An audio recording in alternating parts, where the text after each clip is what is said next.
Tapi kita atlet ini punya kecerdasan gerak. Di mana kita harus decide kemana arah bola, apa yang kita mau lakukan. Tetapi kalau cuman itu yang dilatih, tanpa melatih logika, tanpa melatih musik, tanpa melatih interpersonalnya itu nggak akan mendukung. Inilah Endgame.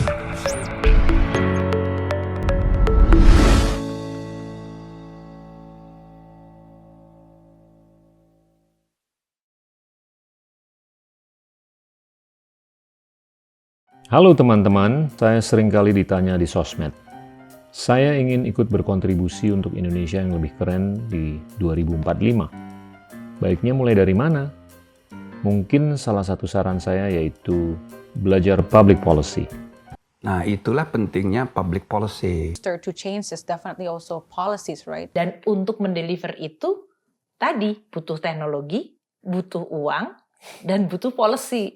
Nah, pemahaman terhadap analisis kebijakan itu memungkinkan kita untuk mengaktualisasikan solusi untuk berbagai permasalahan, apalagi yang sifatnya struktural. Tidak hanya di pemerintahan, tapi juga di dunia usaha maupun non-profit. Mantan Sekjen PBB Ban Ki-moon, Perdana Menteri Singapura Lee Hsien Loong, dan jurnalis Rachel Maddow, semuanya adalah lulusan jurusan Public Policy. SKPP Indonesia, sekolah public policy pertama di Indonesia dengan bahasa pengantar bahasa Inggris, sedang membuka penerimaan mahasiswa untuk batch terbaru. Untuk detail mengenai program dan cara mendaftar, atau sekedar berkonsultasi mengenai rencana karir teman-teman ke depan, hubungi SKPP Indonesia melalui link yang ada di deskripsi. Now back to the show. Halo teman-teman, hari ini kita kedatangan teman lama saya, seorang olimpian yang keren banget, Gracia Poli. Grace, Ya Pak. makasih bisa datang di Endgame. Thank you for having me here today. Finally. Gracia tuh banyak banget pertanyaan, tapi mulai deh dari masa kecil. Gimana? Lahir di Jakarta tanggal 11 Agustus. Betul. Leo, tahun 87. Betul. Lanjut. Jadi saya lahir di Jakarta, kemudian di usia 2 tahun, saya dan mama saya pindah ke Manado dikarenakan papa saya meninggal. Mama saya waktu itu mungkin berusia 45 tahun, jadi mungkin ya kalau tinggal di Jakarta, pada akhirnya biaya hidup dan sebagainya itu akan kesulitan. Jadi mama saya memutuskan untuk bawa ke Manado.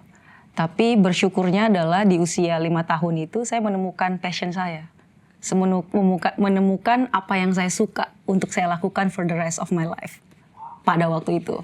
Jadi saya mulai main badminton. Mungkin sekitar 4,5 tahun lah. Jadi saya belajar, saya tahu gimana cara megang raket, gimana cara mukul. Nah mama saya cuman kayak kasih saya raket waktu itu, disuruh main di lapangan, terus kok anak ini bisa main gitu pada waktu itu. Dan ya sudah, dari situ mulai dilihat ada bakatnya, dilanjutkan sampai kemarin. Ibu yang provokasi, bukan teman di sekolah. Jadi yang lebih kepada ada keluarga. If you know Diana Lomban, jadi keluarganya itu adalah keluarga pebulu tangkis. Jadi kami memang cukup dekat waktu dulu. Jadi dari keluarga mereka itu pada akhirnya memprovokasi saya bermain bulu tangkis, menginfluence saya. Siap. Dan memang dilihat Grace ini waktu kecil berbakat di dalam dunia di bulu tangkis. Jadi dari situ mama saya meyakini bahwa oke, saya mau serius, otomatis waktu kecil orang tuanya yang harus serius. Orang tuanya karena ada orang yang lihat, akhirnya dari situ umur 8 tahun, jadi umur 6 tahun, karena mama lebih tambah yakin, sekitar 6-7 tahun tuh saya udah bisa juara di level umur 10 tahun. Wow. Gitu pada waktu itu. Jadi saya pun tambah semangat. Way above average lah ya. Padahal dibilang 5 tahun saya baru belajar jalan, anak belajar lari, dan udah belajar badminton juga. Itu karena latihannya lebih banyak atau emang gift atau talentnya? I guess it's talent. Oke. Karena umur 5 tahun, Pak, ketika dia udah bisa pegang raket dan dia udah bisa bolanya ketepok gitu ke sebelah, nggak Natural powernya gitu. ya naturally like Oke. kayak gitu. Jadi dari situ mulai kan karena ikut pertandingan, jadi cuman mungkin waktu itu penasaran kali ya, mama keluarga penasaran, bohong kali nih, dikasih lah ikut pertandingan karena kan cuma latihan aja setahun 2 tahun, umur 7 pertandingan dan bisa juara. Gila. Di umur 10 akhirnya oke, ini berarti serius ini. Wow. Jadi dari situ mama saya memutuskan untuk kami harus ke Jakarta. Kan, Ini di mama tingkat saya provinsi. sangat suportif. Ini pertandingan tingkat provinsi. Waktu itu tingkat provinsi. Gile. Tingkat kalau nggak salah tingkat Indonesia Timur. Wow. Gitu. Jadi belum Jawa ya, di Pulau Jawa belum. Wow. Nah, terus waktu umur 8, kelas 3 SD saya masih ingat banget itu, mau naik kelas 3 lah. Mama saya tawarkan, kamu betul nggak mau main bulu tangkis? Kalau kamu betul, kita harus pergi ke Jakarta. Jadi kita harus merantau. Iya. Kalau cuma di Manado aja nih, sekitar sini, cuma di kampung nggak akan bisa lebih. Karena waktu zaman dulu belum ada sarana dan prasarana yang baik di sana. Dan mungkin sparring partnernya sih. Mungkin kalau sarana ada Pak, tetapi sparring partner itu yang kurang. Kita harus pergi ke Pulau Jawa. Iya. Jadi ya Level akhirnya apa ya, competitiveness-nya kurang lah di sana. betul Relatif ya, dengan Jawa. relatif di Jawa gitu. Dan pada saat itu mama saya tawarkan saya, ayo pikirin seminggu. Anak kecil Pak, disuruh pikirin, Umur 8. putuskan. Umur 8. Gila. Kalau saya balik lagi, saya dibilang itu, terus saya pikirin 1 minggu. Saya pikirin 1 minggu, terus saya lihat waktu itu zamannya Susi Susanti dan Reksi Mainaki, Reksi Riki. Saya lihat mereka di TV, wih gila mereka juara. 90-an tuh. Mereka bisa kayak, wow, must inspired me to be like them Iya. pada waktu itu. Dan akhirnya, ya mah mau ke Jakarta. Ini kita nggak main-main loh, ini jauh banget Jakarta. Jakarta tuh bukan dikasih tahu di peta. Jakarta tuh di sini nih nak.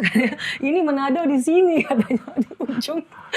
Walaupun 3 lahir di jam Jakarta, flight. tapi nggak ada bayangan lah. Nggak ada bayangan, yang saya tahu Jauhnya Jakarta dari mana. itu cuman pergi untuk bermain bulu tangkis. That's it. Gila.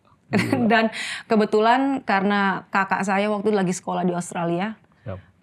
dia sudah kelas tadi. Dan akhirnya kakak saya memutuskan untuk pergi pulang ke Jakarta untuk menjaga mama saya dan saya. Oke. Karena kan papa saya sudah nggak ada, jadi dia yang ambil alih keluarga. Kakak laki, cewek? Cowok, kakak saya yang laki-laki. Oke. Gitu. Beda Jadi dia umur? udah jadi kayak father figure form. Berapa? Bedanya 18 tahun Pak. Oke. Jadi saya kakak pertama yang cowok itu bedanya 18 tahun, kakak cewek yang kedua bedanya 17 tahun dan me. Wow. So like You're the baby. I'm the baby and mama bilang saya nih bonus sebenarnya. Karena dia waktu itu lahir saya umur 42 atau 43 Oh, wow. gitu. Oh wow. Jadi cukup tua Oke. dan ya akhirnya, tapi itu perjalanan hidup ya Pak. Terus ke Jakarta umur 8 tahun. Dan kakak saya bilang, Grace, kamu boleh main bulu tangkis ke Jakarta, tapi nggak boleh putus sekolah. Jadi dia Good pokoknya advice. kalau kamu mau main bulu tangkis kamu harus sekolah. Jadi kan waktu saya ditawarkan, yang saya tahu itu adalah karena saya punya kecerdasan dalam bermain bulu tangkis, saya akhirnya percaya diri dengan dengan bakat saya ini. Betul. Begitu. Betul. Jadi pada akhirnya saya cuma tahu main bulu tangkis, saya nggak tahu yang namanya sekolah. Saya lupa itu yang sekolah tuh. Nah, tapi kakak saya memaksa saya untuk kamu boleh main bulu tangkis, saya izinin, tapi kamu nggak boleh, harus tetap sekolah. Jadi ya sudah, saya jalanin tuh Pak. Sekolah di mana? Sekolah waktu itu pindah ke Jakarta, sekolah di Pejaten 06 pagi, sekolah negeri. Waktu itu karena ya biaya juga, karena di situ lebih murah dan sebagainya. Tapi ya Pak. Tinggalnya di Pejaten? Tinggalnya di Pejaten, Pasar Minggu. Di Pasar Minggu situ. Wow. Gitu. Terus? Ya. Terus Habis itu? Iya, habis itu Oke, mungkin pertanyaannya, kapan Anda punya keyakinan that you had what it takes to be an Olympian? Kan Jadi- kalau anak-anak kecil kan Betul. berkhayal, bermimpi kan. betul. Ya. Nah itu kapan tuh? Anda, I think I can do it. Itu setelah saya masuk asrama di umur Oke. 11 tahun. Wow, asrama sekolah. Asrama di Jaya Raya waktu itu, Oke. asrama di Jaya Raya. Ada cerita menarik juga di sini. Oke. Jadi umur 8 kan ke Jakarta dan mulai tuh kompetisinya di Pulau Jawa dan betul-betul saya memang mungkin paling jago di Indonesia Timur. Tapi ketika di Jakarta saya kalah. Ini Jakarta Selatan doang, Mbak. Jakarta Selatan aja gitu waktu itu. It was Saya a kalah. Wake up call. Wake up call like, man, maybe I was mistaken. Terus habis itu saya nangis-nangis, saya bilang, Mama saya mau pulang Manado aja. Tapi akhirnya nggak bisa, kamu udah memutuskan untuk di sini. Akhirnya, ya udah, 2 tahun itu, 2 tahun, 3 tahun tetap latihan di Jaya Raya waktu itu. Dan ditempa di situ, udah mulai juara Jakarta Selatan. Mungkin setahun berikutnya lah. Jadi dari umur 9, 10 itu mulai Jakarta Selatan juara, DKI Jakarta juara. Tapi di kelompok umur. Dan pada akhirnya nasional yang pemula. Nasional semuanya, Indonesia, all Indonesia bisa juara juga di umur anak-anak dan pemula pada waktu itu. Tunggu dulu, kok kedengerannya gampang? Gampang. Dari kalah ke menang gitu loh. Iya, dia disuruh latihan dulu 1 tahun makanya Pak. Latihannya pasti porsinya. Jadi porsinya itu ketika kan saya harus kalau masih SD karena nggak boleh tinggalin sekolah sama kakak. Jam 6 pagi, jam 5 saya udah bangun untuk sekolah kan pastinya. Terus kelar sekolah itu sekitar jam 1, jam 2. Dan saya harus latihan malam pada waktu itu jam 6. Jam 6 sampai jam 10 malam. Oke. Karena masih anak-anak. Jadi kayak seperti latihan reguler tambahan aja kayak gitu. Dan itu saya jalanin selama setahun, selama kurang lebih 2-3 tahun sampai umur 11 ketika saya sudah jadi juara di tingkat nasional. Akhirnya waktu itu Mbak Retno Kustia meminta saya untuk Grace kamu di Jaya Raya dan masuk ke pembinaan ya. Pembinaan tuh dimana kita lebih serius lagi, kita setelah SD karena nggak bisa sebelum SD karena nggak boleh, karena itu kan mendidik anaknya sendiri, dia nggak boleh ninggalin keluarga sebelum umurnya sebenarnya. Sebenarnya actually 11 years is too young. Dan gini loh, waktu Anda tuh secara khusus dan ekstra latihan, Anda tahu nggak sih bahwa musuh-musuh Anda tuh latihannya nggak sebanyak Anda? Atau mereka juga latihannya sama? Porsinya sama. What made it different? Itu yang saya curious.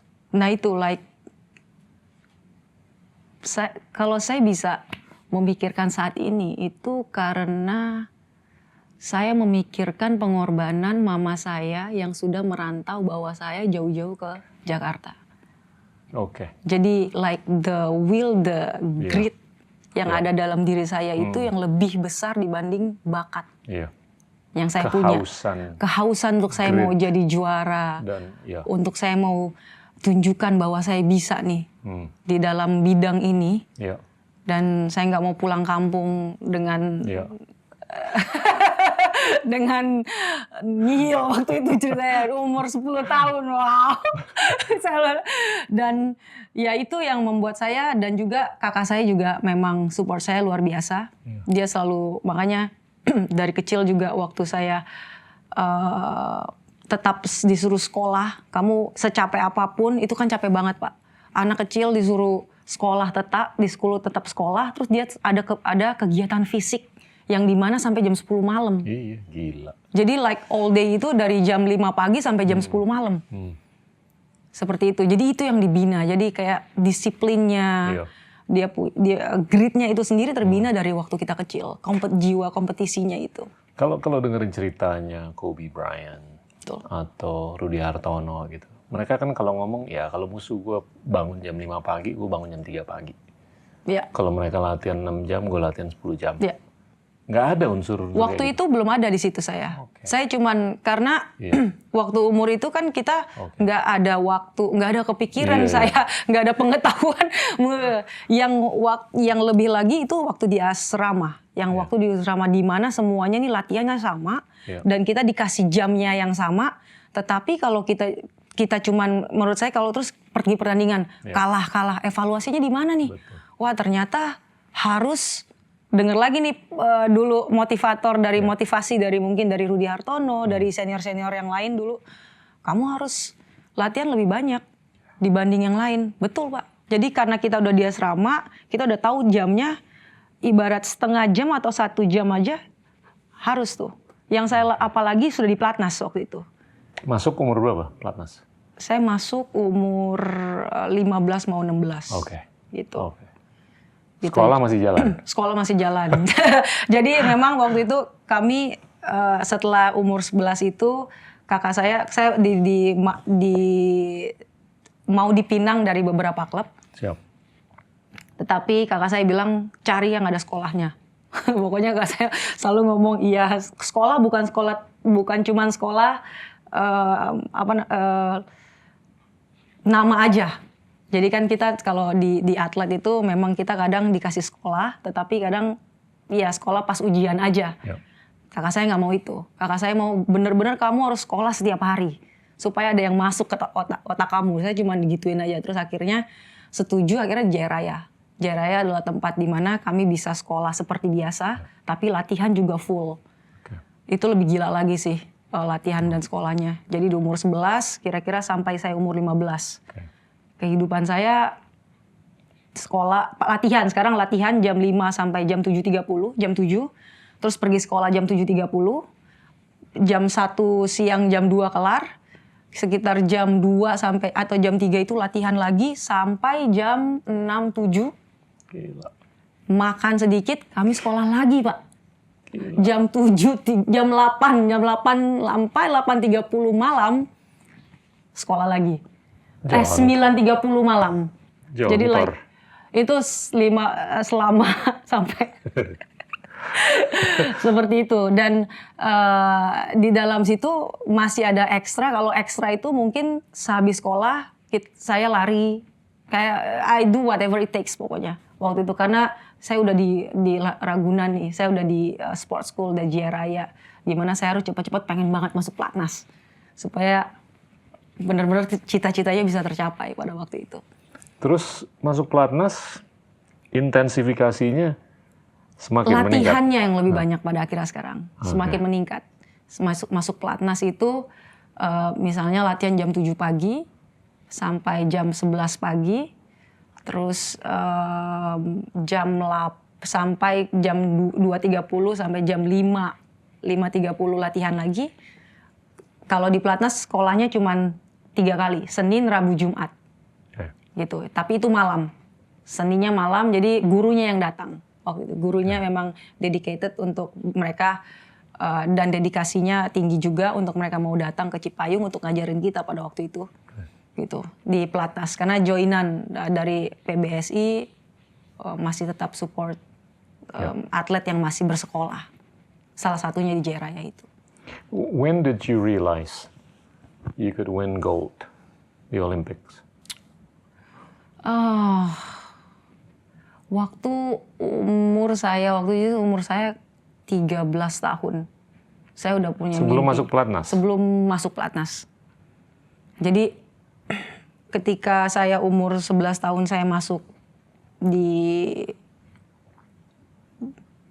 pembinaan di Jaya Raya, di Jaya Raya. Dan saya mulai cari tahu nih, saya ini mau juara nih untuk apa? Saya ini what means to become a badminton player? Yeah. Sekedar juara kah? Atau sekedar ya karena ini memang saya suka? Yeah. Kayak gitu. Dan umur 13 tahun saya mulai baca sejarah bulu tangkis Indonesia. Terus saya mulai lihat Susi Susanti sudah juara Olimpiade. Kita kan sebagai atlet waktu itu sudah ada Target. mimpi dan target. Saya harus ikut Olimpiade yang paling tinggi itu. Yeah. Ya kan. Terus saya pelajarin sejarah Olimpiade, saya pelajarin kejuaraan dunia dan lain-lain. Saya lihat Indonesia sejarahnya belum ada ganda putri. Ya. Waktu itu saya sudah saya main 3, main single, double dan mix. Gila. Single double di umur 13 tahun itu. Gila. Terus Mbak Kus ini melihat dan tim pembinaan melihat saya ini bagusnya di double. Ya. Gitu. Bakat dan talenta saya bagusnya lebih cenderung ke double. Ke double. Tetapi ketika sudah di double, ada lagi nih mau double putri atau mix double. Karena harus dari kecil, harus dari umur 13 tahun diasah, dilihat permainannya. Dan pada saat itu ketika saya disuruh pilih, saya lihat lagi sejarahnya. Ya. Ganda putri belum ada yang jadi juara nih. Siapa nih yang jadi? Belum ada. Waktu itu saya lihat, Ci Imelda juara Asian Games, Bu Ferawati, almarhum juga juara Asian Games, Bu Retno Kustia, atau Piala Uber 2 kali dimenangkan oleh tim Uber, oleh Indonesia. Saya belajarin semua dan saya lihat gap kosongnya ini adalah di Olimpiade, di mana ganda putri belum ada di situ. Jadi pada saat itu saya akhir dalam hati, saya harus harus isi nih. Terus saya belajar sejarah, dulu kan bahasa Indonesia atau sejarah, saya suka banget sejarah, Pak. Sejarah apa aja saya belajarin. Kita bisa sejarah loh kalau mau. Tapi saya juga suka banget sih. Iya, saya suka. Jadi saya coba pelajarin Indonesia, terus ke sejarah-sejarah bahwa sebagai bangsa Indonesia kita harus mengisi kemerdekaan atau kekosongan dengan apa yang kita punya, dengan talenta bakat. Dengan begitu, dari itu kan pengetahuan pendidikan dari sekolah, Pak. Betul. Dengan begitu saya punya nalar, pada akhirnya saya harus jadi pemain ganda putri. Walaupun pada waktu itu kenyataannya saya juara ganda putri remaja, tapi saya juara mixed double, ganda campuran itu juara di Taruna. Taruna itu di umur 18 tahun, saya umur 13, 14 saya juara ganda campurannya di umur 18 tahun. 17 tahun. Tempting banget tuh. Betul. Kebayang. Sekarang Richard Mainaki, pelatihnya Owi Butet. Dan dulu lihat, Grace kamu bagus di ganda campuran. Saya sama Hendra Setiawan dulu. Jadi saya dilihat ganda campurannya yang bagus. Ya karena juga partner saya juga bagus ya. Waktu itu berbakat juga. Dan tapi dalam hati itu tetap saya ingin selalu di ganda putri. Instingnya ke sana ya? Instingnya ke sana karena di tahun 2000, Pak. Tahun 2000 di mana Olimpiade tahun 2000 dimenangkan oleh Chandra Tony dan yang kedua adalah Mas Trikus dan Cimeme namanya siapa ya? Minarti Timur. Mereka itu udah ada medali. Tapi badminton ganda putri mana nih? Dari situ saya tuh kayak dan itu saya yakin ini visi bukan hanya datang dari diri saya sendiri, tapi saya rasa ini datangnya dari Tuhan. Pertama yang kasih saya visi, dan yang dimana saya harus berpikir secara nalar saya harus berpikir nih, ini make sense nggak nih, menguntungkan mana nih, menguntungkan main ganda campuran lebih cepat mana nih ganda campuran, berprestasinya lebih cepat mana nih ganda campuran atau ganda putri nih. Jadi seperti kekosongan itu justru yang menjadi motivasi. Betul, kekosongan itu yang menjadi motivasi saya pada waktu itu. Karena gampang loh untuk kita tuh, tempting banget lah, karena ganda campuran kan pasti udah dibidik. Betul. Dan kayaknya udah terbukti, presidennya ada. Ada di tahun 2000, betul. Iya kan? Saya ingat banget itu, waktu itu 2000 itu, ingat ya Minarti Timur dan Mas Trikus itu juga runner up, silver. Dan saya lihat, udah ada mixed double. Dan kesinambungannya setelah itu yang saya pelajarin di Pelatnas, banyak sekali talenta di situ. Dan salah satunya Cibutet, Liliana Natsir. Begitu, betul. Another good friend of ours. Iya, betul. Dan dia berbakat sekali di bidang itu. Dan saya lihat, saya harus ngisi nih. Saya harus ngisi nih ganda putri. Saya nggak tahu lah gimana caranya. Dan saya melihat ini waktu zaman itu, Pak. China lagi mendominasi luar biasa di ganda putri. 20 Gila tahun, ya, Pak. beda banget loh. 20 tahun. Iya, dulu. Mereka mendominasi sampai 2016. Sampai Jepang jadi juara tuh. Saya merinding. Sekarang agak beda petanya, Betul. ya kan? Udah lebih diverse. Betul. Lebih. Dan mereka sampai bilang, saya waktu itu banyak ditentang. Setelah masuk pelatnas nih, umur 15 ya. Kayak masuk pelatnas, saya masih bisa disuruh pilih. Ganda putri, ganda campuran. Putri. Putri. Iya.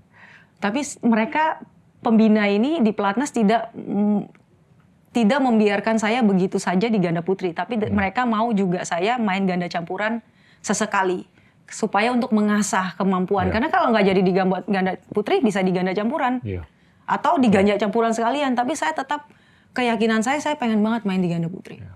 Ingin sekali waktu itu. Oke, fast forward. Selama Anda di pelatnas, belasan, puluhan tahun, hampir 20 tahun kan? Ya. Cerita deh, ada Am I dua the pertanyaan. Am I the longest? I think Kayaknya. so. Iya. I think so, I guess For so. a good reason. Iya. Iya kan? Iya. Not a bad reason. Justru ini saya mau tanya. Dalam 19-20 tahun itu di pelatnas, dua hal yang saya mau tanya. Apa sih yang bisa lebih baik atau bisa diperbaiki dari sisi pembinaan dan latihan? Terus pertanyaan kedua, apa tuh yang menjadi momen-momen yang down banget? Pasti ada kan beberapa. Betul. Dalam konteks kompetisi, kejuaraan dan segalanya. Cerita deh, guys. Iya. Yang pertama itu yang saya bisa bilang adalah kita dibutuhkan yang namanya sport science, Pak. Oke. Gitu. Oke. Dan itu datangnya saya harus bilang di zaman Bapak. ini bukan mau narsis begini. Ini Saya justru mau nanya Anda secara objektif. Enggak, iya. Ini juga nggak ada di pertanyaan kok. Di call sheet nggak ada. Iya. Tapi setelah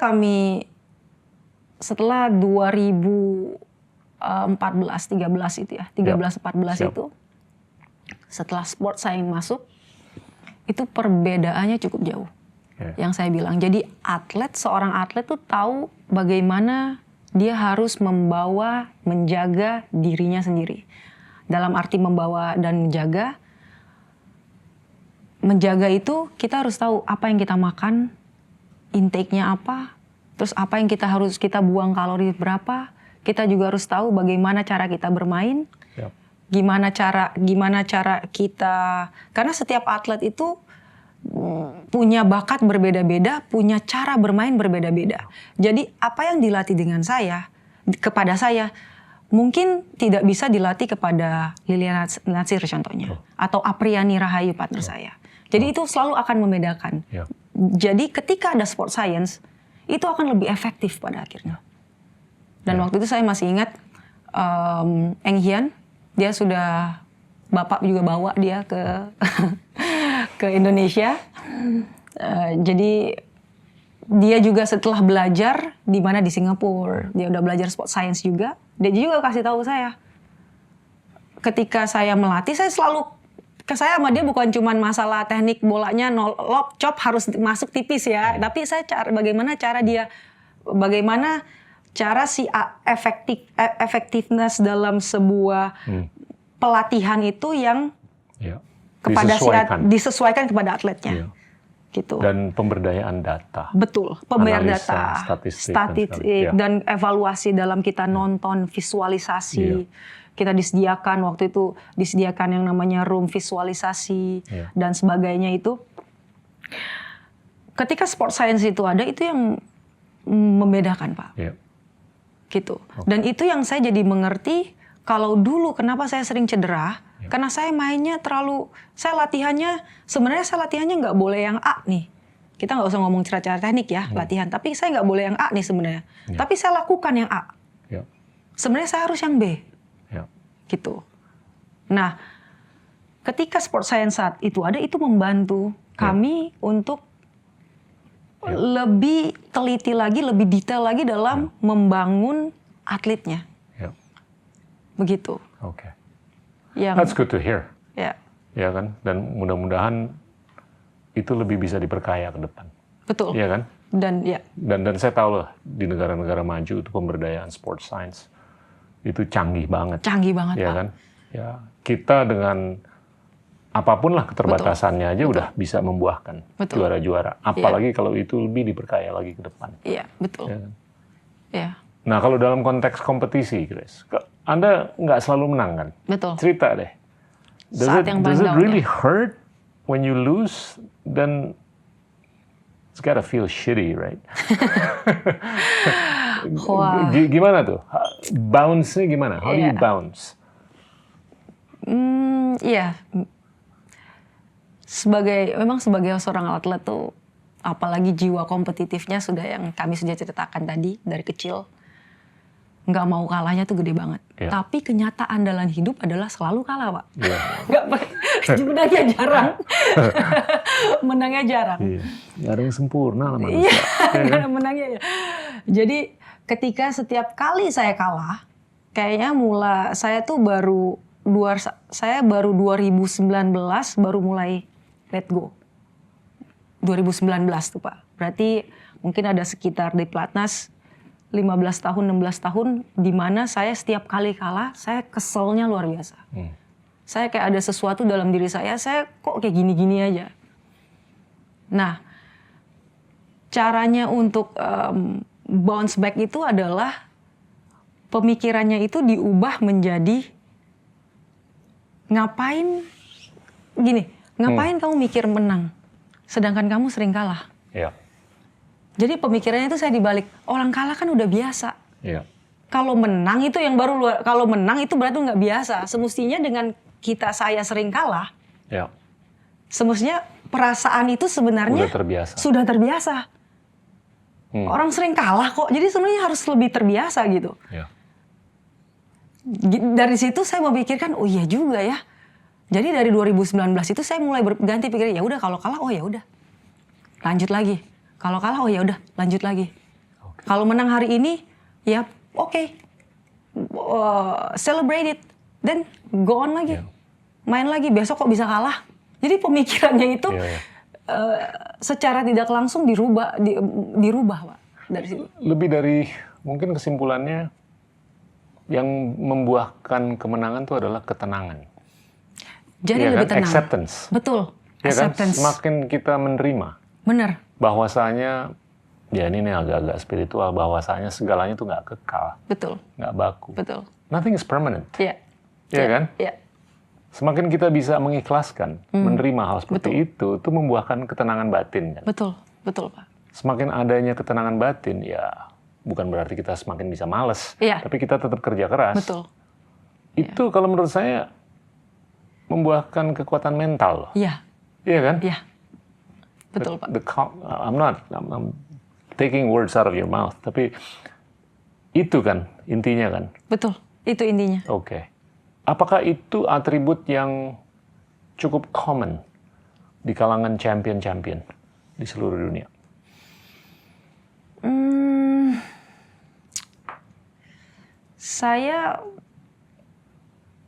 Saya nggak bisa bilang, karena berbeda-beda setiap orang, saya rasa, dan cara berpikir dan berpikirnya setiap atlet dan berpikirnya setiap juara lah, saya bilang, bukan atlet.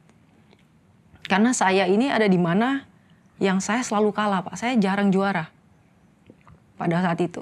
Maksudnya mungkin sampai 2014 lah, karena juara ganda putri susah banget, karena susah banget ditembus. Kalau yang lain mungkin karena mereka sudah, saya lihat ketika let's say Lindan juara terus, apa ya jadi rasanya jadi dia gitu. Atau Tiger Woods. Atau Roger Federer. Djokovic. Iya, Djokovic yang baru-baru ini. Kayak apa rasanya mereka yang kayak juara terus kayak gitu, mentalitas yang kayak seperti itu ya. Nah, saya itu prosesnya memang berbeda memang kalau saya bilang.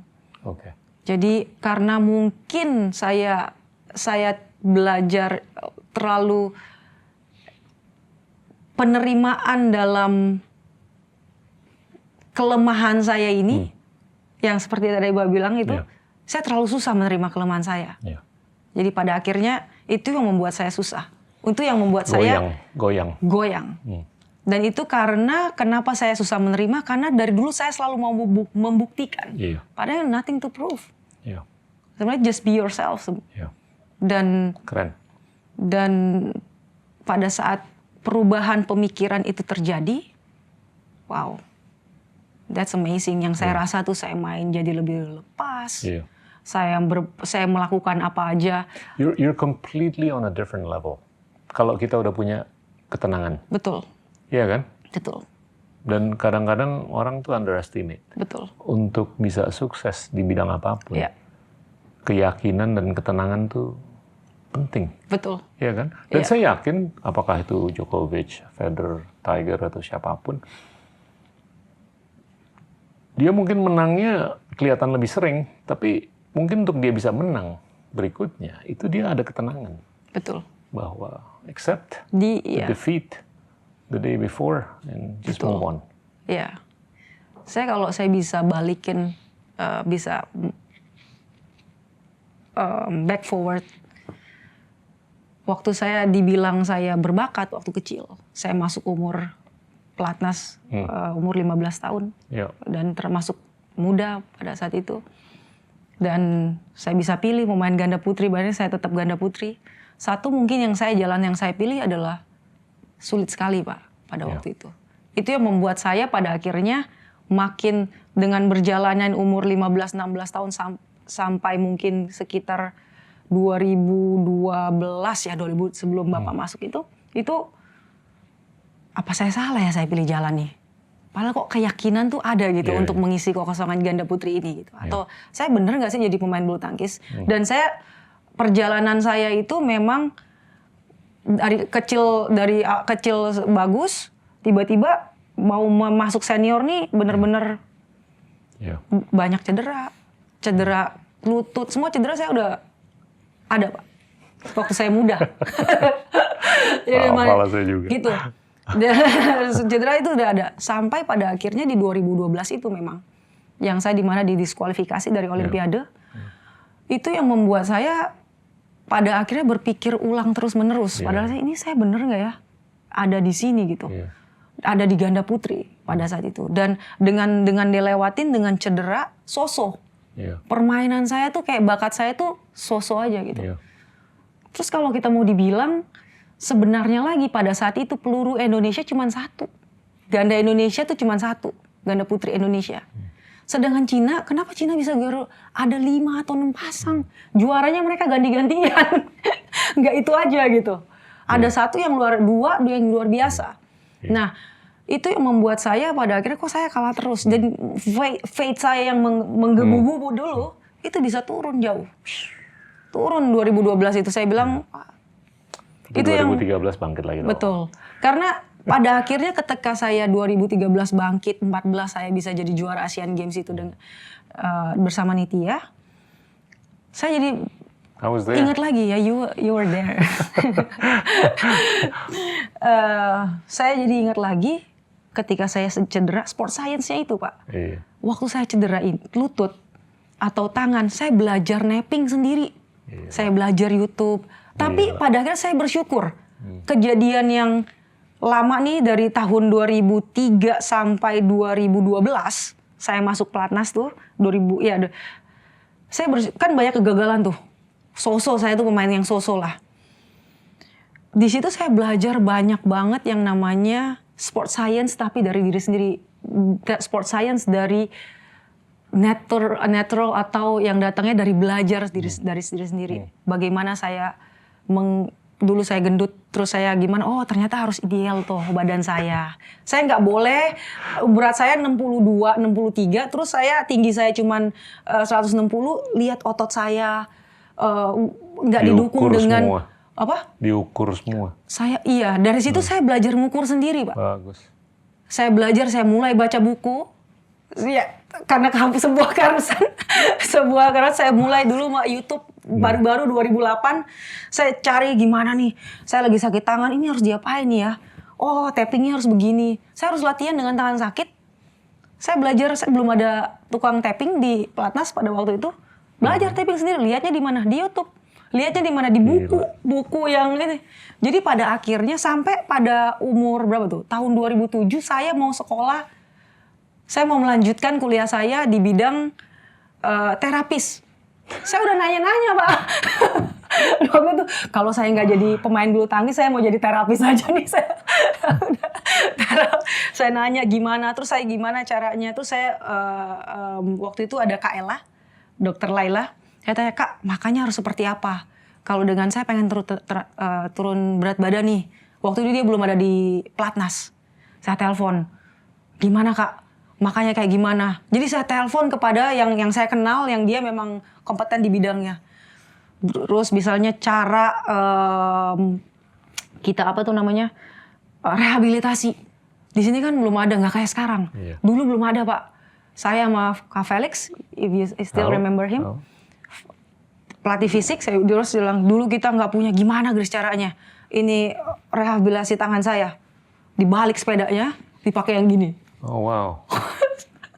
Sampai kayak saking maksudnya waktu dulu belum keterbatasan sport science itu. Iya. Iya.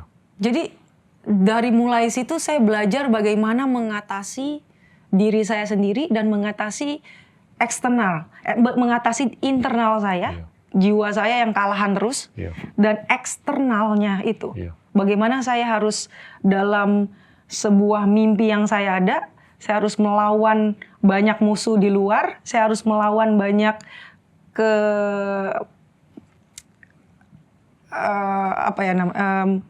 kebimbangan atau apa namanya yang kalau bilang orang lain, kalau orang lain jadi Skeptis, keraguan. iya, keraguan Oke. orang lain. Oke. Jadi bagaimana saya harus melawan semua keraguan orang lain. Iya. Jadi itu yang membuat saya jadi pada akhirnya belajar tentang Iya. internal dan eksternal, how to overcome. Tapi the mungkin yang saya tangkap di sini adalah grafik hidup manusia itu nggak selalu begini. Ya, Iya kan? Betul. Bisa begini, terus plateau. ya, Dan platonya ini justru kesempatan untuk melakukan introspeksi, betul, melakukan rehabilitasi, Betul. melakukan terapi, Betul. remedi dan segalanya. Dan ini kejadian nih dalam segala bidang hidup. Nah, saya tuh beberapa kali ngangkat observasi-observasi yang dituangkan dalam 2 buku yang filosofinya agak-agak berseberangan. ya, Yang pertama adalah The Outliers, yang menyatakan bahwa lu kalau mau jadi jago dalam bidang apapun lu harus 10.000 jam di situ. ya, betul, Terus buku yang satunya David Epstein yang menulis buku namanya The Range. Semakin lu lebar wawasannya, tentunya dengan latihan, ya, itu semakin lu bisa jadi late specializer betul, yang berkesinambungan. betul, Kalau saya ngelihat background Anda, itu cukup multidimensi, ya, ya kan? Anda sampai punya D3 dalam akuntansi, ya, ya kan? Nyaris jadi terapis. Terus ya nanti kita ngobrol lah apa yang Anda lakukan sekarang. Completely different ya. dari apa yang Anda lakukan selama puluhan tahun kan. Hmm. Nah, Anda tuh di kubu yang mana nih? Kubu The Range atau The Outliers? Saya the range. Oke. Karena- Cerita deh guys. Karena ini pesan penting nih Iya. untuk anak-anak muda yang mau sukses. Betul. Seperti yang perjalanan hidup saya itu, makanya di yang Bapak bilang tadi, ada di mana masa yang Ya, down, ya, tetapi di masa down itu ternyata saya menemukan, saya belajar sesuatu, saya menggali terus apa yang saya bisa. top. Ketika saya di asrama, contoh kecilnya atau lebih praktikal, saya di asrama, selain latihan, saya belajar musik. Saya bisa main gitar dari umur 8 tahun, Pak. Mungkin kalau tidak bisa, saya punya passion. Perlu dibawa gitar ke sini? Enggak usah. Saya nggak jago-jago amat. Tetapi ketika saya tahu saya punya talenta dari umur 8 tahun saya bisa main gitar begitu otodidak. Saya belajar apa aja, Mbak, piano atau drum itu dengan otodidak. Berarti saya menemukan bahwa saya punya sesuatu hal yang bukan hanya di bulu tangkis saja. Ya. Saya jadi menyadari bukan untuk kesombongan, Ya. tetapi ini untuk menggali potensi Betul. saya yang ada. Betul. Itu tanpa saya sengaja, saya cuman main, saya cuman menggali aja. Dan itu di masa-masa di mana juga pada akhirnya masa yang down, masa yang ya itu, yang Flat lurus, atau flat down. gitu atau Ya, down oke. itu. Saya Oke. coba menemukan, terus juga saya coba menggali. Terus juga ada di mana saya juga belajar yang namanya investasi. Ya. Saya belajar, saya baca buku, saya belajar di mana, kalau saya punya uang misalnya waktu itu saya dapat umur 16-17 tahun, saya harus beli apa nih supaya uang saya bisa multiply. Karena dari situ saya mulai cari cara, gitu. Saya masih ingat, lebih contoh praktikalnya, saya beli mobil Pak. Mobil kenapa? Mobil itu Avanza 100 juta. Saya nggak punya uang sama sekali. Tapi dengan saya cicil mobil 3 juta setiap bulan sampai saya bayar ya, dapat 100 juta saya jual langsung. Karena waktu itu saya jual langsung, saya simpan duitnya. Jadi umur segitu dulu juga susah ya, bulu tangkis belum terlalu seperti sekarang prize money-nya. Saya udah punya uang tuh, modal. Umur 16. Iya, umur 16 itu. Saya belajar. Terus saya tanya-tanya sama orang-orang. Terus saya lihat juga senior-senior saya lihat Susi Susanti. Kok dia bisa hebat ya bisnis. Jadi saya coba lihat, saya lihat dekat saya loh. Waktu itu kan mungkin belum banyak pengetahuan yang dari luar ya. Dan saya belum banyak ketemu orang juga. Saya coba belajar, kok bisa ya dia begitu. Bisnisnya bagus. Jadi terinspirasi, kayak gini kali caranya. Ya oke, saya coba belajar investasi. Kemudian saya mulai investasi, belajar umur 18-19 juga saya belajar yang namanya gimana bikin bisnis kayak garment, kayak townhouse misalnya. Saya chip in, sepatu masih jauh waktu itu. Garmentnya masih baju waktu itu. Punya uang sedikit, saya coba beli rumah, mulai beli, tabung lagi, saya beli properti aja dulu, investasi dari mulai beli tanah, beli rumah buat mama saya dulu, waktu itu kan belum punya rumah di Manado. Wow. Jadi umur 18 pada waktu itu, jadi saya coba belajar sesuatu hal yang di luar bulu tangkis, dan itu saya lakukan sendiri, karena saya nggak punya seorang figur atau ayah yang bisa, nih duitnya gitu. Saya nggak bisa gitu, sedangkan mama saya hanya ibu rumah tangga biasa, kayak gitu. Dan saya juga saya juga sekolah waktu itu, saya cari universitas itu di Platnas Pak. Saya coba cari universitas waktu itu saya suka public speaking. Saya ke London School untuk saya. Gila. Untuk saya habis keluar SMA itu, saya coba mendaftar. Wow. Waktu itu. Dan itu yang saya belajar di situ. Dan buku. Inggris. Saya belajar, saya pernah les Mandarin. Di Platnas nih. Saya les Mandarin, piano, les apa aja yang saya bisa. Yang dulu. Piano. Gitar, pokoknya apa ya. Terus saya les Mandarin. English juga. English itu dikasih sama kakak saya buku nih, baca bahasa apa nih, bahasa Inggris.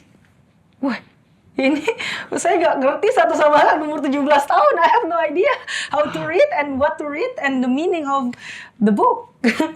Tapi just keep reading, katanya gitu. Oke. Mulai dari situ, wah, pengetahuannya tambah banyak. Ketemu orang, jadi semakin kita pengetahuannya, karena bulu tangkis yang saya mau ceritakan, kenapa bulu tangkis itu kecil ya, latihan dunianya itu hanya itu aja. Penting untuk wawasan itu dilebarkan. Penting untuk dilebarkan.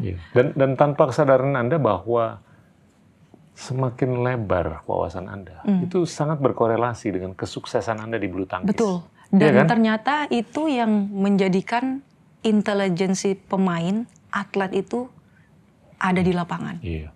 Jadi gimana how? Karena saya ini ingin memuji setiap atlet di dunia atau khususnya bulu tangkis. Karena bulu tangkis ini adalah mereka harus decide per second. Per detik itu kemana arah bola. Iya.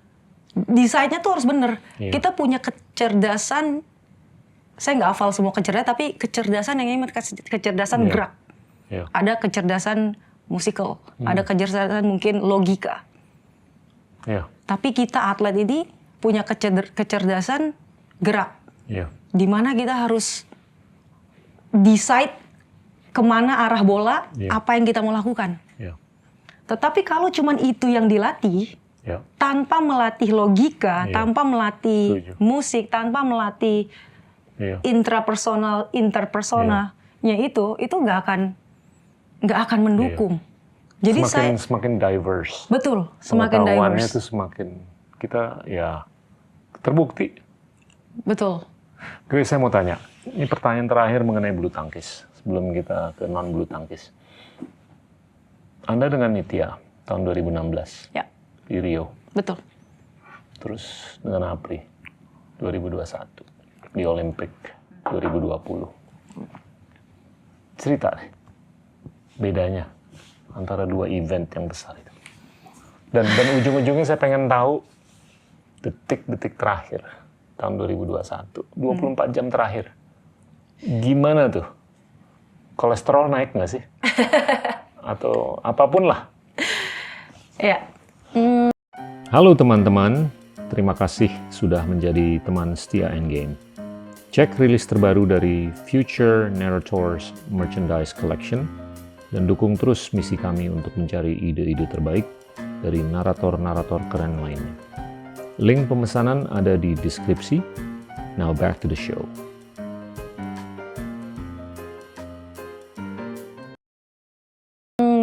menarik Pak. Ah, Jadi saya dengan Nitya itu bisa dibilang di mana breakthrough itu terjadi di ganda putri. siap. Mimpi saya dan mimpi Nitya pastinya. Siap. Mimpi ganda putri, pelatih juga Eng Hian. Atau mimpi Indonesia lah, mimpi kita Siap. semua. Siap. Ganda putri ada di 2014 bisa juara Asian Games. Akhirnya ada lagi itu menjadikan suatu semangat yang baru. Ya. Bisa diandalkan, mulai berbicara. Hmm. Jadi kalau mau dibilang dengan Nitya itu adalah saya dan dia itu belajar bagaimana meraih kesuksesan, Pak. Siap. Saya belajar bagaimana yang seperti yang saya bilang tadi dari 2003 saya masuk pelatnas sampai 2012 saya di diskualifikasi. Saya belajar tentang diri saya, internal dan gimana eksternal yang harus saya kuasai. Gimana dengan Nitya itu kita bisa mencapai kesuksesan sampai dengan akhirnya 2016 Olimpiade. Dan pada saat itu sebenarnya saya dan Nitya itu sudah ada saya umur kami udah tidak muda lagi. Itu tinggal tinggal mungkin 1 tahun 2 tahun lah. Ya. Waktu itu saya umur 29, Nitya 28. Untuk seorang cewek wanita mungkin sulit ya Pak ya. Untuk meneruskan. Terus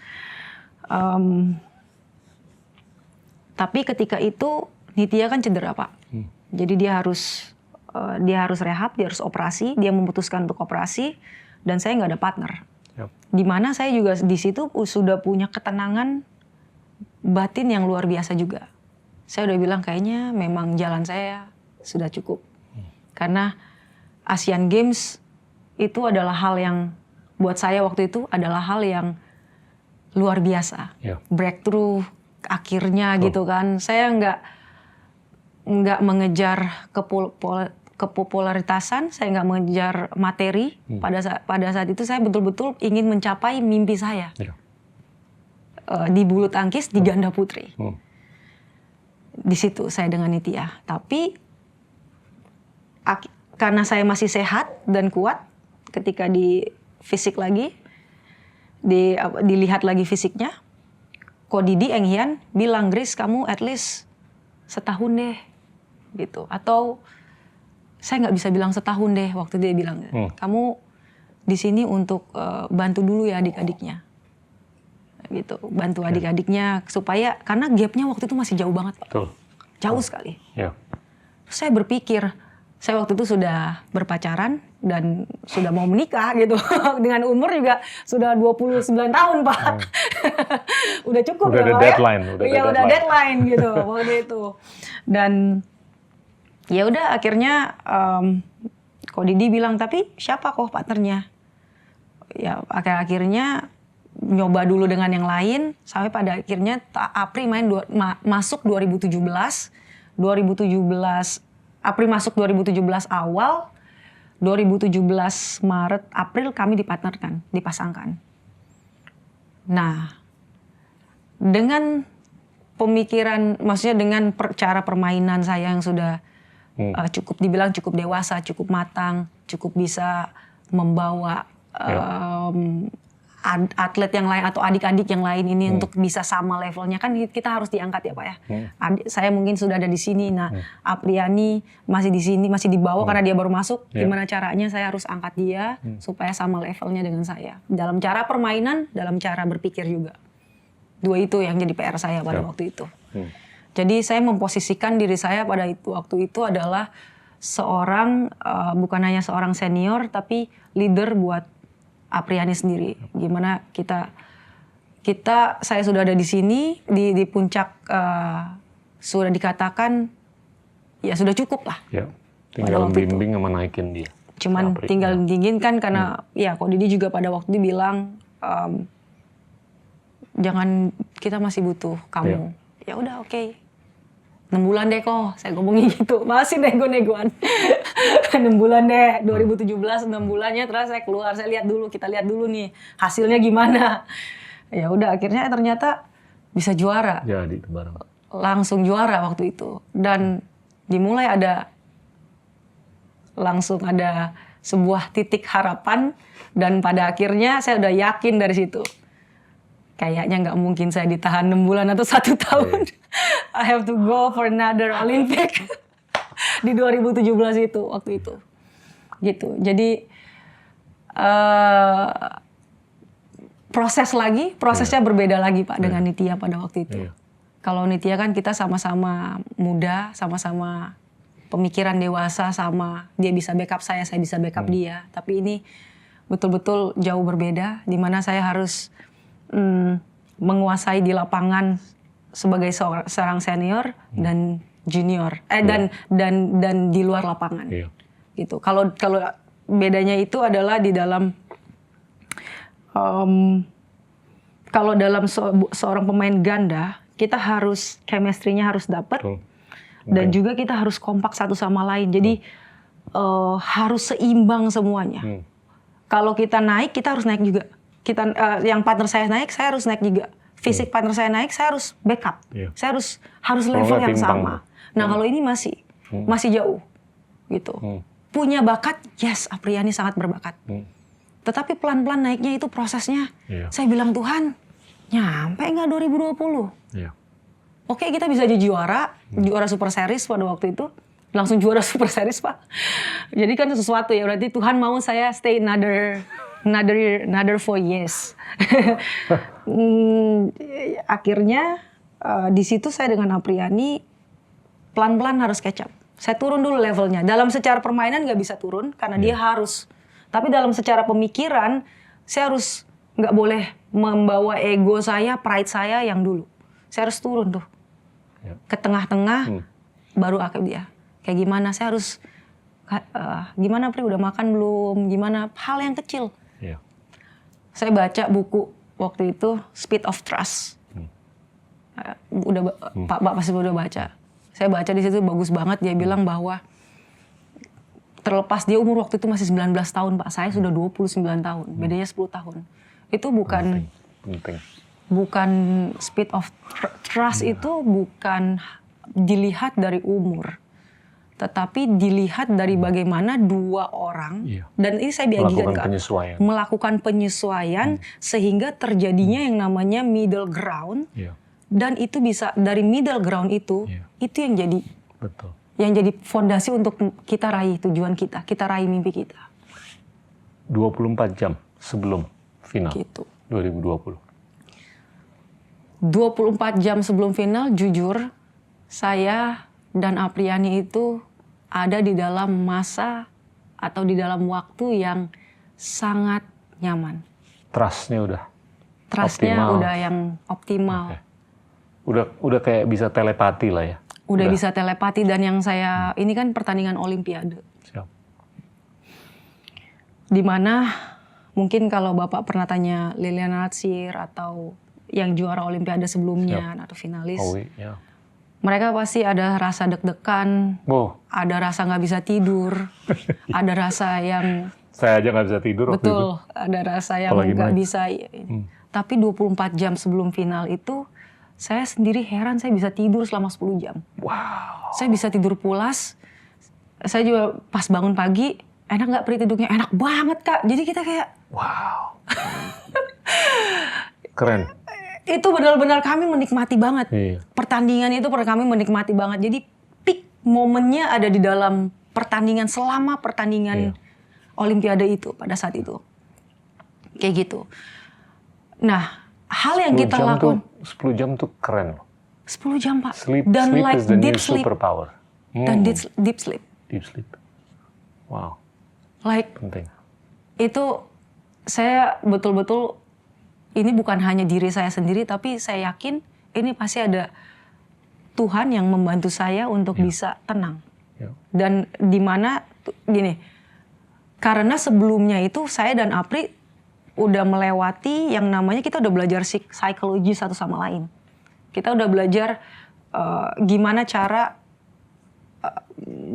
selain kita latihan teknik atau fisik, tapi kita belajar juga yang namanya cara latihan mental. Itu dilakukan 2 tahun sebelum. Jadi sebelum pandemi 2020 itu. Gitu. Kita sempat ketemu kan waktu itu 2020. Oh, ya. Iya, sempat ketemu waktu itu. Sebelum tidur ngeliat HP nggak? Enggak. Bagus. Enggak sama sekali. Bagus. Jadi Jadi ngeliat benar-benar Lupakan. disengage lah dari Iya, distractions dan segalanya. betul-betul nggak ada buka-buka sosial media ataupun hal yang lain. Oke, Grace. Kita lanjut ke non bulu tangkis sekarang. Oke. Ya. Ya. Anda kan udah mencapai apex kesuksesan di olahraga kan. Itu bekal yang luar biasa kan. Untuk melanjutkan, apakah mau jadi pemain gitar yang terkenal kayak atau public speaker yang terkenal kayak atau apa. Terus tiba-tiba Anda milih untuk retire. Suasana perpisahannya luar biasa, hikmat dan touching. Saya nonton rekamannya. Terus Anda mikir, gue mau bisnis properti, mau bisnis sepatu, dan lain-lain. Tell us, gimana tuh? Wow. Jadi pemikiran saya tercipta ini sewaktu yang saya bilang tadi, yang Bapak juga bilang tadi, di dalam down-nya itu, di dalam down-nya itu. Jadi di dalam tahun 2003 sampai 2012, saya nggak ngerasa saya bagus di bulu tangkis, jadi saya mencari hal-hal yang lain. Termasuk salah satunya, saya belajar bisnis. Saya belajar gimana ya yang saya bilang, berinvestasi dari kecil, dari muda itu. Sehingga terus saya berpikir, juga pada saat itu, kalau saya sampai nggak jadi pemain bulu tangkis, saya mau jadi apa ya? Seperti itu. Jadi ini untuk 10 tahun ke depan deh, nggak usah jauh-jauh 20 tahun, 10 tahun ke depan saya mau ngapain? Saya mau jadi apa? Akhirnya saya mulai belajar yang namanya berbisnis. Saya mulai memberanikan diri pada waktu itu. Tapi tidak lepas fokus dengan apa yang saya sedang jalankan, yaitu pemain bulu tangkisnya. Dimulai dari situ, makin lama tahun sekitar 2014-2015 itu, saya mulai mengulik apa yang saya harus. Karena saya selalu berpikir saya nggak akan lama nih, saya akan nggak lama nih. Saya harus, setelah bulu tangkis saya harus bekerja sesuatu, bukan hanya bulu tangkis saja. Saya udah mempersiapkan, saya mulai itu.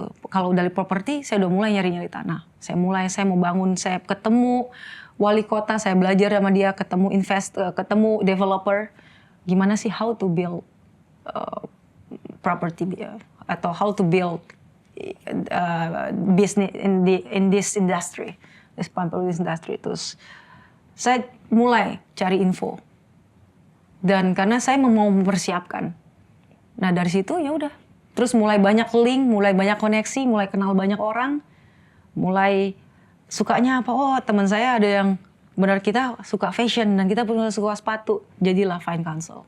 Itu along the way dengan saya selama saya berkarir. Nyoba nih. Jadi Kenapa brandnya Fine Counsel? jadi artinya adalah ketika kita pakai sepatu ini, kita menemukan teman-teman yang bijak satu sama lain. Kita menemukan komunitas yang kena masuk tuh barang. komunitas yang benar, karena dengan siapa Anda bergaul, itu yang akan jadi.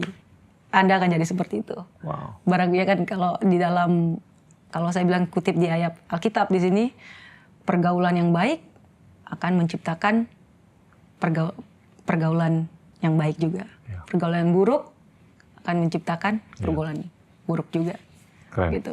Jadi hal ini yang membuat kita. Jadi tema ininya kan walk with the wise juga. Oke. Jadi ini kita pengen ada sisi positifnya Ya. di dalam brand ini. Oke. Ketika orang memakai ini. Anda ngelihat diri Anda sendiri itu sebagai pengusaha for the next, I don't know, 5 tahun, 10 tahun, 15 tahun, 20 tahun. Iya Pak. Oke. Karena mungkin dari kecil, dari ya belasan tahun yang saya cerita tadi, kayaknya iya betul. Saya Apa suka. yang akan digeluti selain sepatu? Saya pasti akan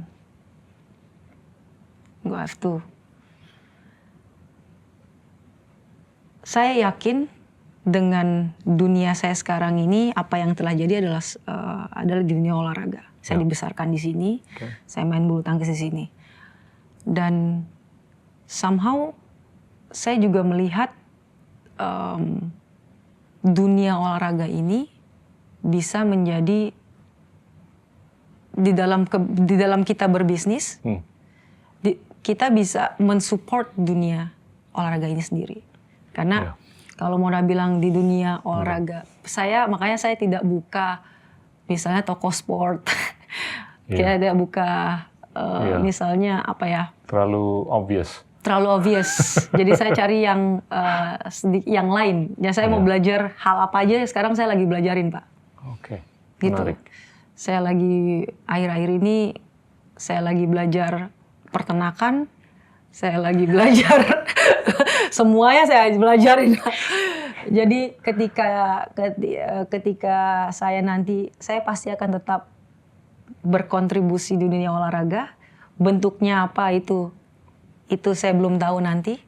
Tapi yang sekarang yang saya lagi bangun adalah gimana caranya supaya dalam setiap usaha atau talenta yang saya ada ini, itu bisa menopang olahraga ini. Bisa mengkontribusi sesuatu yang baik. Dan nggak perlu di secara olahraga langsung. ini. Secara nggak langsung juga nggak apa-apa. Betul, kan. betul.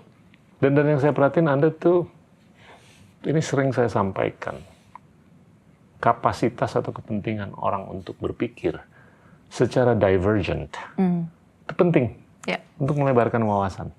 Dan Anda tuh kalau saya baca patternnya tuh cukup eksperimental, berani gitu loh nyoba main gitar, berani nyoba jadi akuntan, berani nyoba jadi terapis, sekarang peternakan. Dan ini kayaknya bakal berkesinambungan, ya kan? Betul. Nah, mungkin the moral of the story adalah jangan stop melakukan eksperimentasi, ya kan? Selama itu bisa membawa kebijaksanaan, jangan terlalu eksperimental juga, ya kan?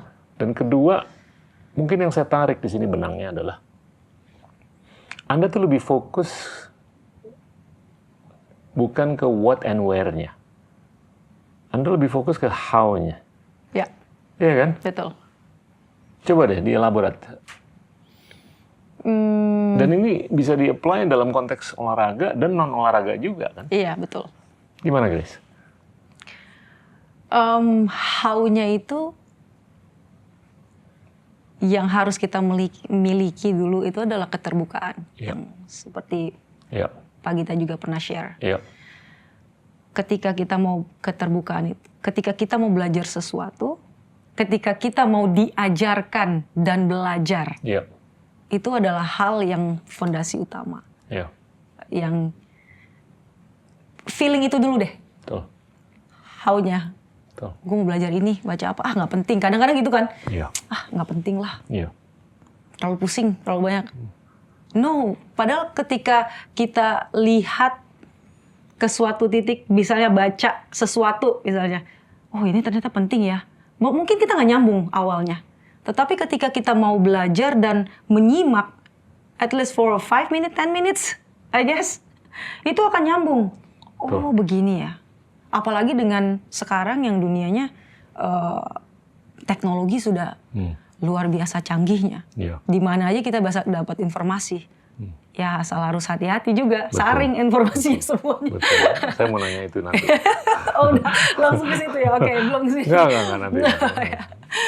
Oke, dan yang kedua itu adalah ketika kita telah tahu di mana kita belajar sesuatu dan kita kayaknya passion di situ, dan kita tertarik di situ, so fokus on it. Iya. Gitu. Cari tahu dulu, dan ketika udah tahu, fokus. Iya. Jangan lihat lagi nih yang lain-lain. Kenapa saya bilang saya lagi belajar semuanya. Betul, karena saya lagi cari explore dulu nih. Iya. Tapi ketika saya tahu saya mau melakukan ini, misalnya saya di semua yang bisnis yang saya lagi jalanin sekarang, saya seneng banget sama fashion, Pak. Seneng banget sama sepatu, seneng banget sama dunia fashion. Iya. Gimana ekonomi kreatif saya juga suka itu. Iya. Saya juga jadi ternyata di situ ya udah saya fokus dulu di sini. Betul. Ketika yang lain nanti mungkin kalau ada properti kasih delegasi ke orang. Karena kita nggak bisa do everything Betul. at once. Betul. Jadi ya menurut saya seperti itu Pak. Ketika kita mau. Ini saya sering menyampaikan poin yang agak-agak mirip, di mana khususnya dalam konteks 2,5 tahun terakhir ini, yang terdampak oleh COVID ini kan luar biasa. Ya, betul. Tapi kalau saya lihat banyak yang terdampak, itu adalah mereka yang nggak bisa melakukan penyesuaian, Betul. ya kan? Dan tidak adanya kapasitas mereka untuk melakukan penyesuaian. Itu bermuara di tidak adanya keterbukaan. Ya kan? Betul. Nah itu kan bisa dikupas lagi tuh, di mana siapa yang memiliki keterbukaan, dia itu lebih memiliki agilitas. Betul. Ya kan? Ya. Jadi ya nyungsep di sini dia bisa Betul. pivot. Nah, Iya kan? itu yang saya Itu selalu. penting Betul. loh. Dan itu Betul. bisa dibungkus bukan hanya dalam konteks individu aja, tapi perusahaan, negara, dan dunia. Ya. Semakin masing-masing ini bisa menunjukkan kapasitas keterbukaan, Ya. semakin mereka bisa melakukan penyesuaian. Kalau ada krisis, Ya. iya kan? Jadi kita nggak buntu di satu tempat. Betul. Ya ibarat kata kalau amit-amit bisnis Anda nggak jalan, besok Anda bisa main gitar ngamen. Ya kan? Atau kalau main gitar ternyata ada pemain lain yang lebih merdu atau apa, ya Anda mungkin bisa jadi terapis atau bisa jadi peternak atau apa. Itu penting loh Grace. Iya, Iya iya. kan? Dan saya rasa ya anak-anak muda sekarang harus ngerti bahwa diversitas dan agilitas itu penting dalam kehidupan Betul. sehari-hari. Iya. Betul, Pak. Dan mungkin kalau saya bisa tambahkan, anak-anak muda sekarang kan kreatif, Pak. Iya. Sebenarnya mereka lebih kreatif karena mereka juga lihat di dunia teknologi, di dunia sekarang misalnya let's say like Instagram, TikTok, gimana caranya ya bikin sesuatu konten creator dan segala macam. Iya. Itu akan lebih dunia kreatif dan mau mencobanya sebenarnya ada di zaman sekarang dan mereka Iya. nggak takut. Tetapi yang saya lihat ini di permasalahannya adalah ketika mereka coba terlalu banyak, mereka jadi bingung. Betul. Terus juga informasi banyak banget sekarang. Iya. Waduh, nyetrum nih. Anda ngomong gitu. Ya, informasi banyak sekali sehingga wah kayaknya ini gue cocok nih. Kayaknya yang A Iya. mungkin B saya cocok. Iya. D, E. Iya. Saking bingungnya akhirnya nggak jadi fokus. Iya. Gitu. Jadi yang menolong atlet adalah saya waktu itu adalah ketika saya coba yang lain, saya masih Fokus. saya pengen fokus di dunia atlet ini. Iya. Gitu. Di dunia bulu tangkis ini. Iya. Juara itu bonus dari Tuhan. Iya. Juara itu adalah sebuah ya kita berusaha latihan Iya. main 20 ya juara kan kadang ada yang itu ya Pak ya apa namanya? Ya memang udah takdir jadi juara. Iya. Emang takdir kadang. Betul. Tapi ya itu. Karena saya juga ada di dalam saya melihat itu semua dalam saya ditolong itu karena saya punya satu special pekerjaan yang memang saya harus lakukan. Iya. Gitu. Talenta ini. Jadi saya fokus di sini. Iya. Dan saya berharap juga ya anak-anak muda sekarang Betul. atau Penting. kita semua Penting sekarang sekali. kita punya fokus. Jangan Iya. sampai miss nih kemana nih maunya nih. Gitu. Saya tuh, ya Anda nyebut TikTok sama Instagram. Saya kalau perhatiin anak-anak muda sekarang, yang masih kecil, itu udah diperbolehkan. Ya selama mereka ngelihat yang bagus di TikTok sama Instagram, oke. Ya kan? Tapi kalau mereka satu ngelihat yang nggak bagus, terus mereka nggak ada keinginan atau kapasitas untuk fokus, mereka kan ngelihat HP ke 9-10 jam sehari. Iya. Nah ini kan bisa dibilang nih generasi Z nih adalah generasi yang diasuh lebih oleh TikTok sama Instagram Iya. dibandingkan orang tua mereka. Karena mereka spend time dengan orang tua mereka tuh jauh lebih dikit daripada mereka ngeliat HP 9-10 jam. Iya. Iya kan? Iya. Tidur 8 jam. Betul. Sekolah 8 jam. Lihat HP 10 jam. Jadi sambil tidur dia nonton TikTok sama Instagram juga. Atau sambil sekolah dia nonton TikTok sama Instagram juga. Iya, iya. Kecuali kalau dia baca email. Iya. Atau dia baca jurnal. Ada lah, tapi itu perkecualian. Tapi mayoritas. Nah itu, Betul. ini saya mau bidik pembicaraan kita nih mengenai masa depan Indonesia menuju 2045.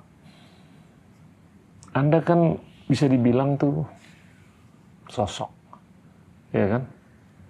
Yang menjadi idola oleh masyarakat luas. Contoh baik apa yang Anda bisa berikan atau sampaikan untuk kepentingan pendidikan mereka ke depan? Secara sosial ataupun secara kompetitif untuk menjadi pengusaha yang berkenan atau olahragawati atau olahragawan yang berkenan? Iya, yang pertama yang saya bisa contohkan itu adalah mungkin dalam proses kehidupan saya sendiri. Karena proses saya kehidupan dalam menuju juara olimpiade atau menuju yang kita mau dalam kehidupan kesuksesan itu nggak mudah. Ya. Perlu 20 tahun saya di pelatnas atau 30 tahun untuk saya bisa jadi suatu juara gitu. Nah, saya pengen dan saya berkeinginan bahwa anak-anak muda atau orang teman-teman di luar itu bisa menghargai yang namanya proses dalam kehidupan. Gak apa-apa sekarang kalau mereka ibaratnya bersakit-sakit dahulu lah. Aduh kok gue gini-gini aja ya. Atau kok gue gak menuju, kok gak ada hasil yang tanda kutipnya kayak besar gitu. Besar di mata dunia. Ya. gitu. Tapi kan sebenarnya kalau kita berjalanan sehari-hari dengan prosesnya ini, kita telah membentuk tanpa kita sadar, kita telah membentuk suatu yang namanya, kalau kita tetap bertahan ya, kita tidak belok ke kanan, belok ke kiri, kita tetap bertahan, yang namanya karakter. Dalam proses itu, yang namanya karakter itu dibentuk sebelum mencapai kesuksesan. Seperti itu. Saya nggak bisa bilang bahwa mungkin yang saya bisa contohkan dengan Apriyani, di mana di generasi yang berbeda, kami datang bedanya 10 tahun, tetapi kami bisa sama-sama juara Olimpiade, ada di puncak yang tertinggi. Kalau saya, karakter saya dibentuk untuk mencapai kejuaraan. Kalau Apriyani itu ada di ada di kesuksesan di mana dia masih muda. Harus harus dibina dengan juga harus dilandasi dan fondasi dengan karakter yang kuat juga supaya sustainable dan berkesinambungan. Kesannya kok dia cepat, kok saya lambat.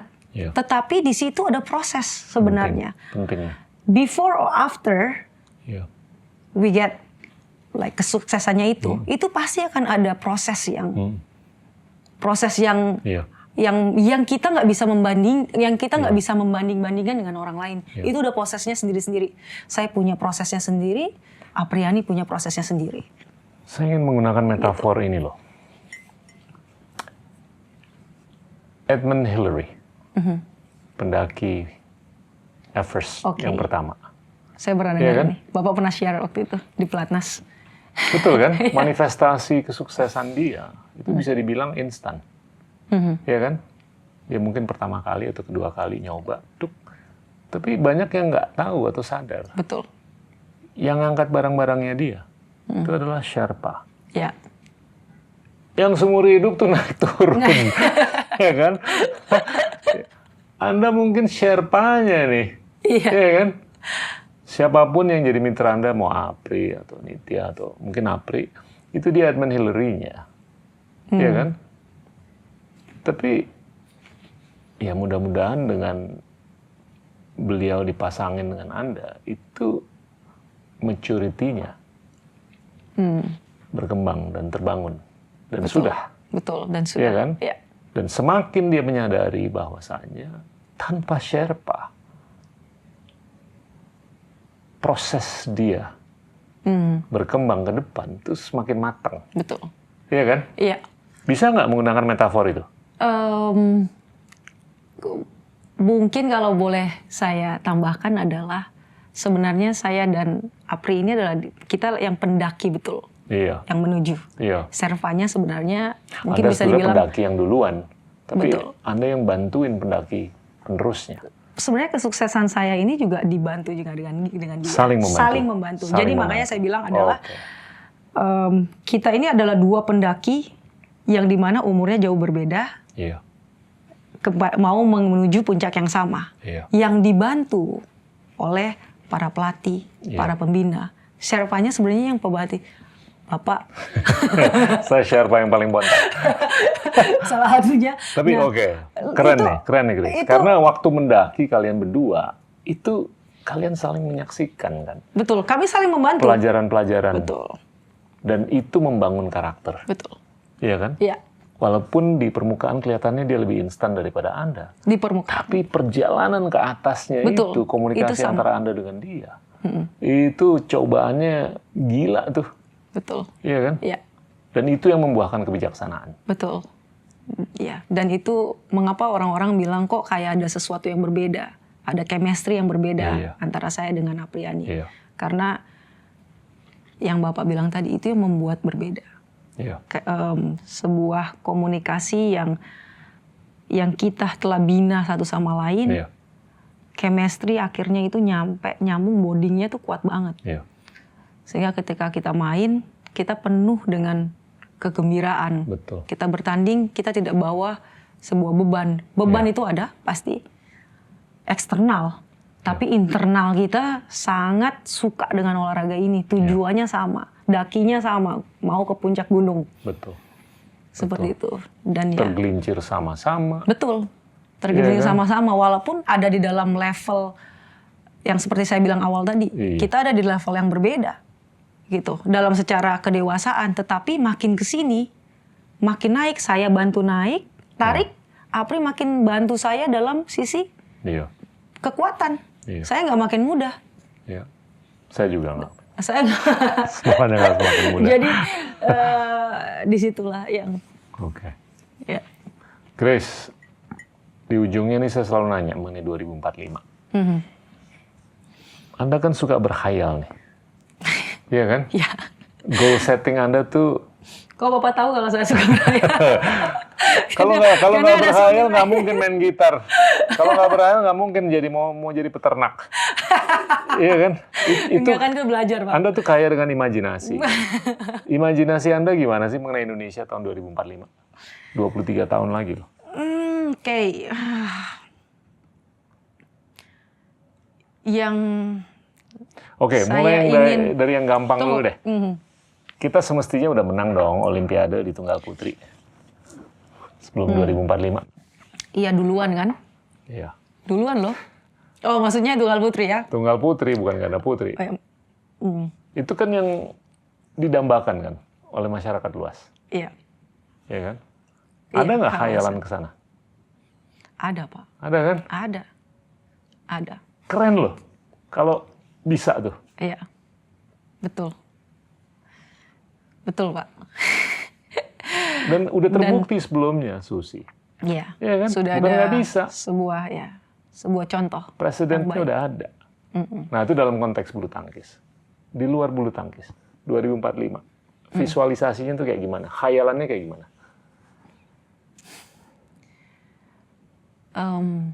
Saya ini lagi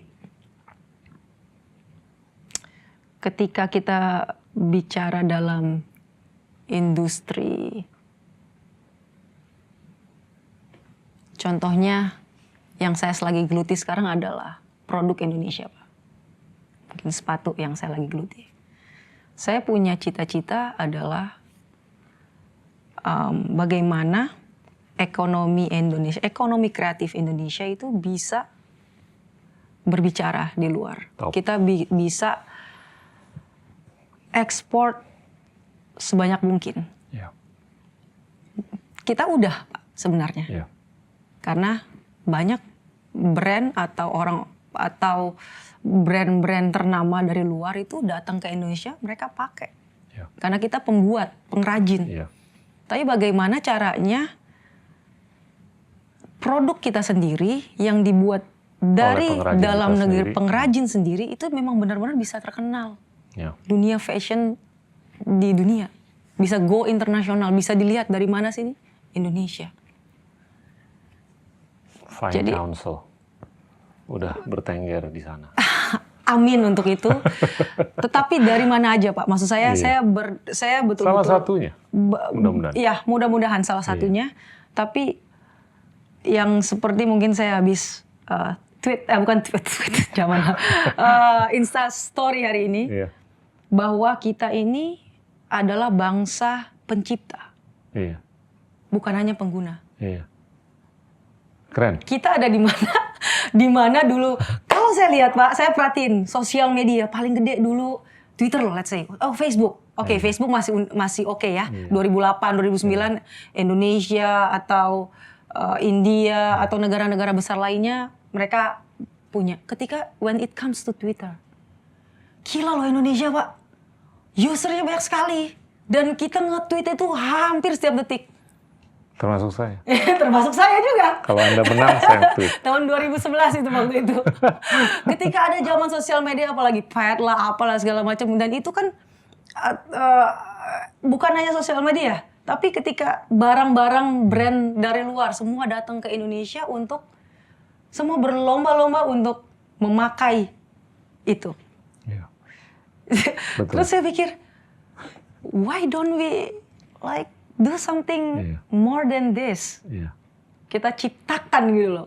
Saya berkerinduan gitu loh Pak. Karena kalau masalah olahraga apalagi bulu tangkis kita ciptakannya banyak Pak. Iya. Kita terkenal di sini. Iya. Indonesia dikenal dari bulu tangkis. Tapi saya juga punya kerinduan Indonesia bukan hanya terkenal dari bulu tangkis. Absolutely. Tapi terkenal dari bidang-bidang yang lainnya. Iya. Nah, salah satunya dari yang saya lagi geluti sekarang adalah di dunia fashionnya ini. Iya, Ketika kita bisa masuk keren. Fashion Week di Paris, betul-betul literally diundang di Produk sana, udah ya. ada. Produk sangat bisa dipertanggungjawabkan. Seperti yang saya sering omongin.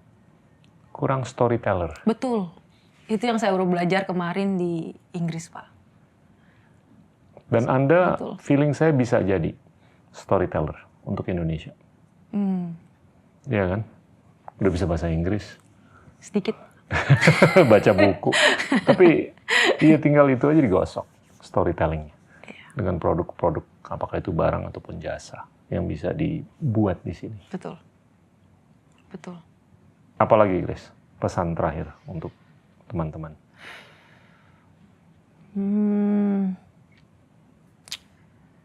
Saya ingin teman-teman sekarang, kalau dulu mungkin 4 tahun, 5 tahun dulu saya suka bilang gali potensinya. Ya, Tapi kalau sekarang saya ingin fokus. Saya ingin kasih tahu teman-teman, kita harus fokus di satu bidang yang kita sudah cari.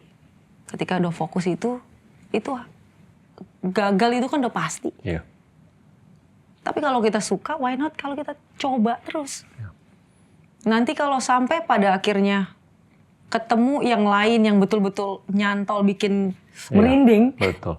bikin kayak, aduh ini kayaknya ini gue harus nih. When it comes bukan sekedar money, uang Pak, atau populer. Itu waktu kita suka sesuatu kita merinding terus kita kayaknya, kayaknya ini bukan sesuatu, bukan kayak saya mau cari uang tapi kayak saya pengen kasih sesuatu. Kepuasan batin itu. Ya. Nah, kita udah punya itu, kita harus fokus. Fokus, proses, harus diverse, nggak usah takut gagal. Diverse, Banyak nih pesan-pesannya. iya. Diverse itu harus. Iya. Itu adalah fondasi. Range. Range.